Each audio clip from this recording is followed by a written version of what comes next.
اگر آپ لوگوں کے ساتھ یا آپ لوگوں کے جاننے والوں کے ساتھ کوئی پیرانارمل قصہ پیش آیا ہے تو ہماری ای میل آئی ڈی پر ہم سے شیئر کریں۔ بیسٹ اسٹوری کو سلیکٹ کر کے ہم اسے آپ کے کریڈٹس کے ساتھ نریٹ کریں گے۔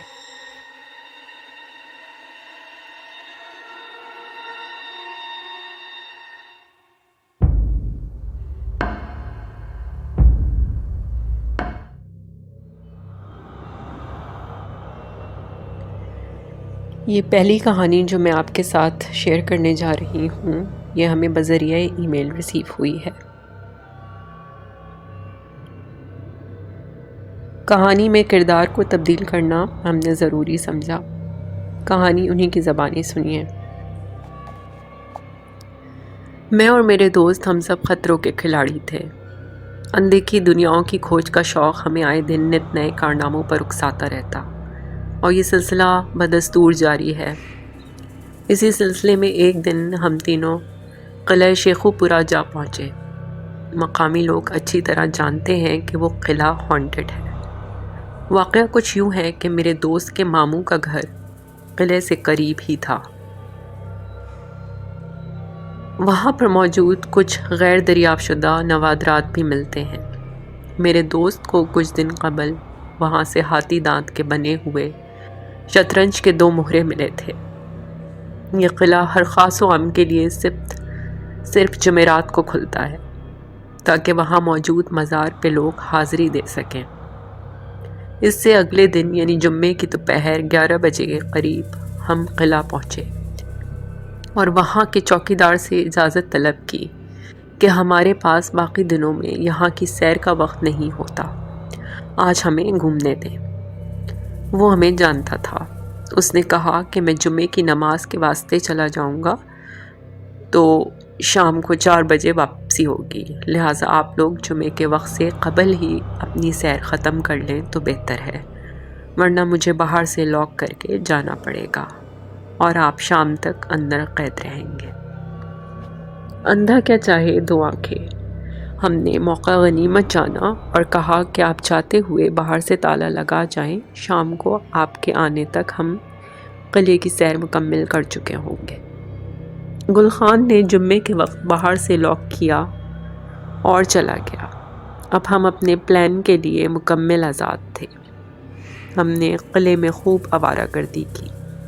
جب تک گئے تو وہاں موجود ایک بلڈنگ کی سیڑھیوں پر بیٹھ کر باتیں کرنے لگے۔ ہم میں سے ایک دوست کے پاس خنجر تھا۔ باتیں کرتے اس کے ہاتھ سے خنجر نیچے گر گیا۔ وہ اٹھانے کے لیے جھکا تو اس نے کہا، نیچے آؤ۔ ہمارے پاس 2 پستول اور ایک خنجر اور ایک بڑی ٹارچ بھی تھی۔ ہم لوگ نیچے اترے تو سیڑھیوں کے ساتھ پتھر کی جالی لگی تھی۔ جب اس میں سے جھانک کر دیکھا تو وہ جالی ایک نیچے اترتی ہوئی سیڑھیوں پر بنائی گئی تھی۔ مکمل تسلی کرنے کے بعد ہم نے اس جالی کو توڑ دیا اور سیڑھیوں سے نیچے اترنے لگ گئے۔ جب نیچے اترے تو وہاں ایک الگ ہی دنیا موجود تھی۔ سیڑھیوں کے دونوں اطراف 2 رویں تھیں جن پر کمرے ہی کمرے تھے۔ روشنی بھی آ رہی تھی، مگر کہاں سے یہ نہیں پتا، اور نہ ہی ہمیں روشنی سے غرض تھی۔ چمگادڑوں کی بیٹ بہت زیادہ تھی، بدبو بھی۔ خیر، فیصلہ کیا کہ پہلے رائٹ سائڈ چیک کرتے ہیں، پھر لیفٹ سائڈ۔ ہر کمرے میں جانا شروع ہو گئے، مگر بہت ہی محتاط انداز میں۔ تقریباً ہر کمرے کی دیواروں پر بڑی بڑی خوبصورت پینٹنگز بنی ہوئی تھیں۔ وہاں میں نے مشہور ترین پینٹنگ بھی دیکھی اور اسے اپنے ہاتھوں سے چھوا۔ یہ پینٹنگ وہی تھی جو جہانگیر کو اس دور کے بڑے مشہور مصور، جس کا نام مجھے یاد نہیں، اس نے بنا کر دی تھی۔ شہزادی گھاس پر بیٹھی ہے اور ہرن اس کے پاؤں چاٹ رہا ہے، اور اس کی زبان سے ہونے والی گدگدی کی مسکراہٹ اس شہزادی کے چہرے سے عیاں ہے۔ یہ بڑی شہرہ آفاق پینٹنگ تھی، اور اس کی چمڑے پر بنی کاپی اس وقت بھی میوزیم میں رکھی ہوئی ہے۔ وہاں ایک کمرے میں ایک چھوٹا سا 4-5 انچ کا پھول جو کہ سلور کلر کا بنا تھا، وہ بھی بہت زیادہ چمک رہا تھا۔ پہلے تو یہی لگا کہ شاید جواہرات کا چورا ہے، مگر نہیں، وہ بھی پینٹ ہی تھا، مگر کمال تھا۔ خیر، رائٹ سائڈ کے سارے کمرے باری باری دیکھے، اب آخری کمرہ رہ گیا تھا۔ اس کا دروازہ نہیں تھا، ٹوٹا ہوا نہیں تھا، بلکہ وہ جب سے بنا تھا تب سے لگایا ہی نہیں تھا، یعنی دروازے کے کوئی نشان ہی نہیں تھے۔ جب ہم اس کمرے کے پاس پہنچے تو رونگٹے کھڑے ہو جائیں۔ اس کمرے میں باہر سے کچھ بھی نظر نہیں آتا تھا، بالکل اندھیرا، پچ بلیک۔ اب جو ہمارے ساتھ تماشا لگا وہ دلچسپی کا حامل ہے۔ ہم نے ٹارچ کی روشنی اس کمرے میں پھینکی، مگر پھر بھی کچھ روشن نہ ہوا۔ دیواروں پر بھی روشنی نہیں ہو رہی تھی، فرش پر بھی نہیں۔ سچ پوچھو تو ہمارے حواس جواب دے گئے۔ حوصلہ کسی کا بھی نہ پڑے آگے بڑھنے کو، مگر پیچھے ہٹنا بھی گوارا نہ تھا۔ خیر، ہم نے ایک دوسرے کو گالیاں شالیاں دے کر ہمت دلائی اور فیصلہ یہ ہوا کہ اکٹھے ہی اس کمرے میں داخل ہوں گے۔ کندھوں کے ساتھ کندھے جوڑے، پسٹلز کے چیمبر چڑھا کر لاک ہٹا لیے، خنجر والے اویس کو ٹارچ سمیت درمیان میں کر لیا اور چل پڑے کمرے کی طرف۔ مگر جیسے ہی چوکھٹ کے پاس پہنچے پھر وہی حالت ہو گئی۔ رونگٹے کھڑے ہو جائیں، دل اچھلنے لگ جائے، چھٹی حس خطرے کا اشارہ دینے لگی۔ ہم رک گئے، دوبارہ ہمت کی، مگر ایک قدم سے زیادہ آگے نہیں بڑھ پائے۔ اسی کشمکش میں تھے، سخت پوزیشن میں، پورا جسم ہائی الرٹ پر تھا، ہر بار ناکام ہو رہے تھے۔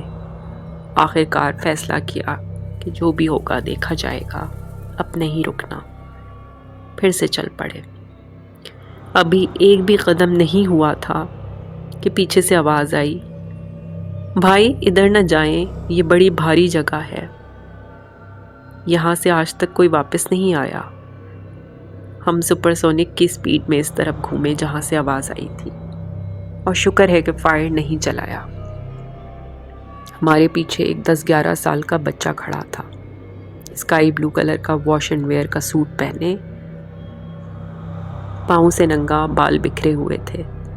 بچے کو دیکھ کر ہماری جان میں جان آئی۔ ہم نے اس سے پوچھا کہ یہاں کیا ہے؟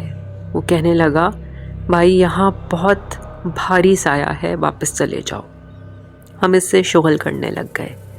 اسے کہا کہ تم جاؤ، ہم نے اسی کمرے میں جانا ہے۔ ہم بہت حد تک نارمل ہو چکے تھے۔ کمرے کی طرف مڑے اور جیسے ہی بڑھنے لگے، بچہ ہمارے آگے آ گیا، کہنے لگا، میں تمہیں اس کمرے میں نہیں جانے دوں گا، یہاں بہت زیادہ بھاری سایہ ہے اور وہ تمہیں کبھی بھی واپس نہیں جانے دے گا۔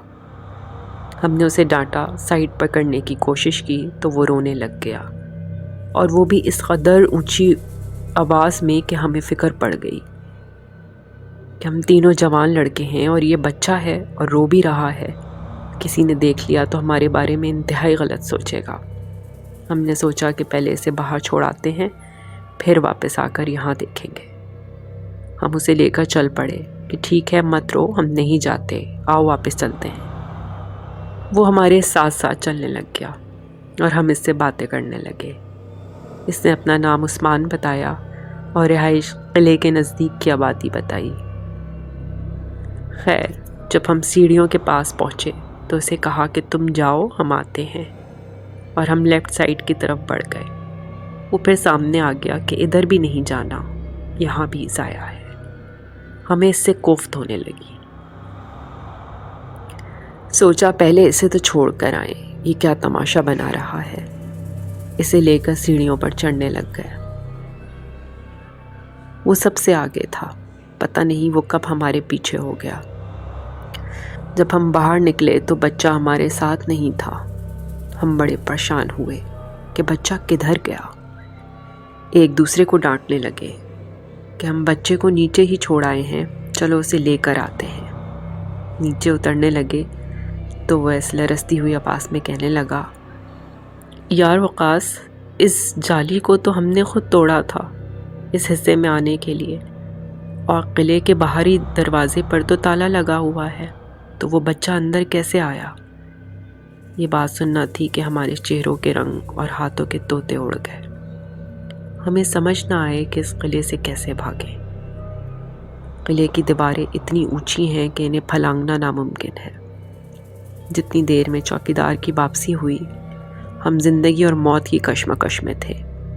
مین گیٹ کھلا تو اللہ کا شکر ادا کیا کہ ہماری زندگی ابھی باقی ہے۔ اس کے بعد ہم نے کبھی وہاں کا رخ نہیں کیا۔ اب آپ لوگ بتائیں کہ آپ کو عثمان کا وجود کیا محسوس ہوا؟ کیا وہ جن سچ میں انہیں بچانے کے لیے کہیں سے غیبی مدد کے طور پر موجود ہوا تھا، یا پھر وہ بھی وہیں کا ہی مکین تھا اور انسانوں کی مداخلت پر انہیں اپنے علاقے سے دور رکھنے کی کوشش میں تھا؟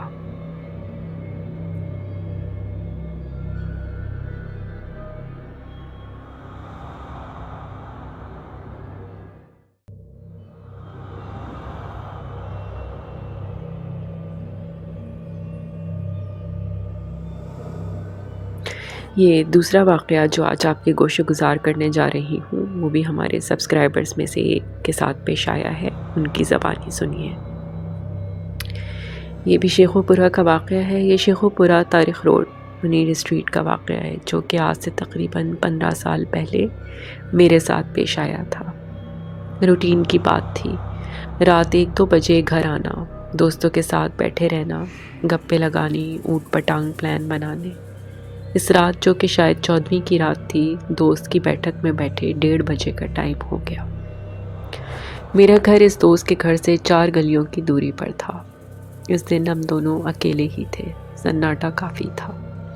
امتیاز کے گھر کے ساتھ 2 قبرستان ملحقہ تھے، ایک عیسائیوں کا اور دوسرا مسلمانوں کا۔ خیر، اس سے اجازت کی تو کہنے لگا، اکیلے کہاں جاؤ گے، یہیں سو جاؤ۔ میں نے منع کیا اور سلام لیا تو کہنے لگا، چلو میں چھوڑ آتا ہوں، اس وقت اکیلے جانا مناسب نہیں، راستے میں کوئی لٹیرے چور وغیرہ بھی ہو سکتے ہیں۔ میں نے کہا، تو پھر تمہیں کون چھوڑنے آئے گا؟ اس طرح تو ہم اس چکر میں رہیں گے۔ خیر، ہنستے مسکراتے رخصت ہوا۔ اس دن اس نے ڈرائنگ روم کا دروازہ بھی فوری بند کر لیا، ورنہ وہ کم از کم اتنی دیر تک دروازے میں ضرور کھڑا رہتا تھا جب تک میں اس کی گلی موڑ نہیں جایا کرتا تھا۔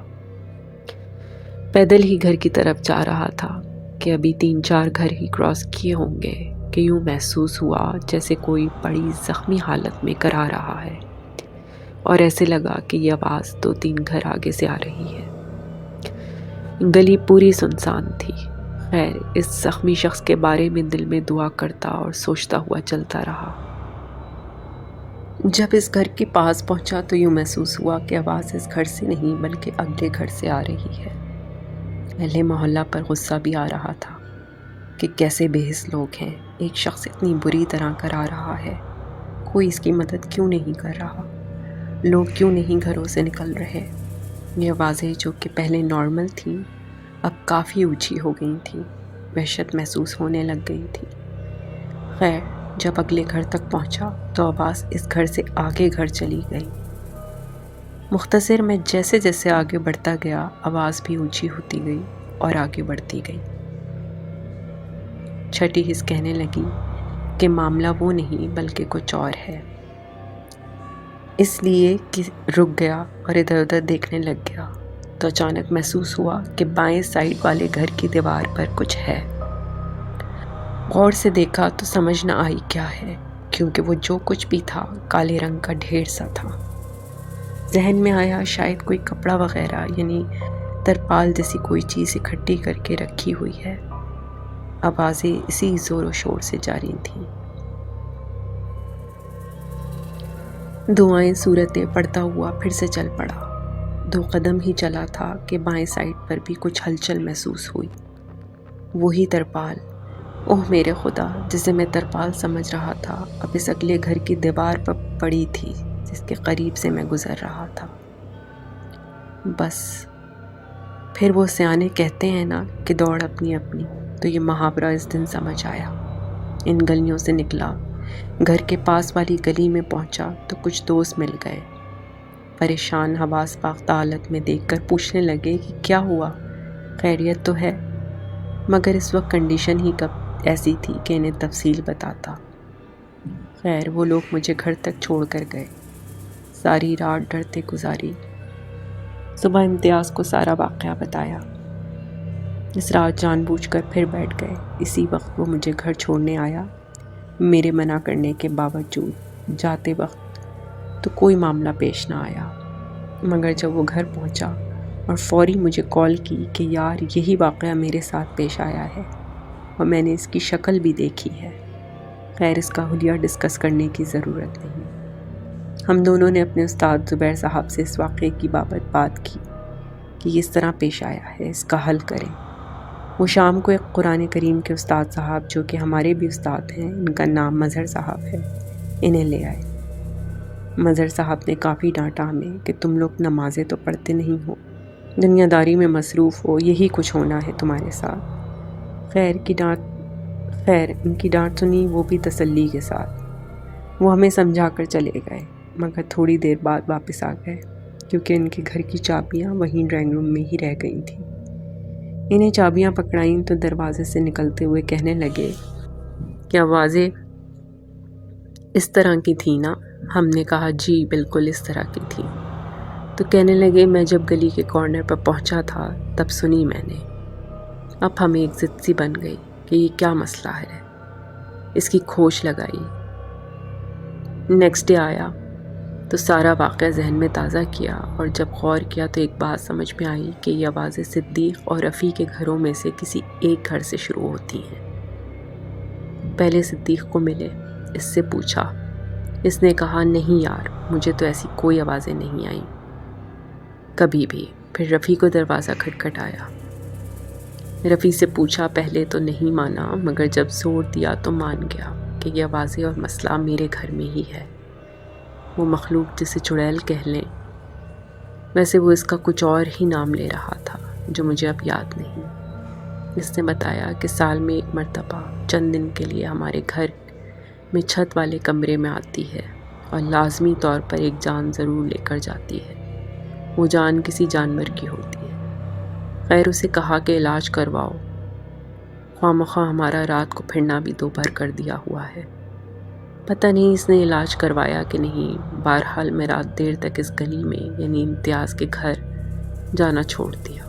یہ سارا واقعہ حرف بحرف سچا ہے۔ اس کے تمام کردار میں میرے الحمدللہ آج بھی زندہ سلامت ہیں۔ اگر آپ کو یہ سٹوری پسند آئی ہے تو پلیز لائک، سبسکرائب اور شیئر ضرور کریں، اور مجھے کمنٹس میں بتائیں کہ آپ کو اس سٹوری میں کیا اچھا لگا اور کیا نہیں۔ آپ کی سپورٹ کا بہت بہت شکریہ۔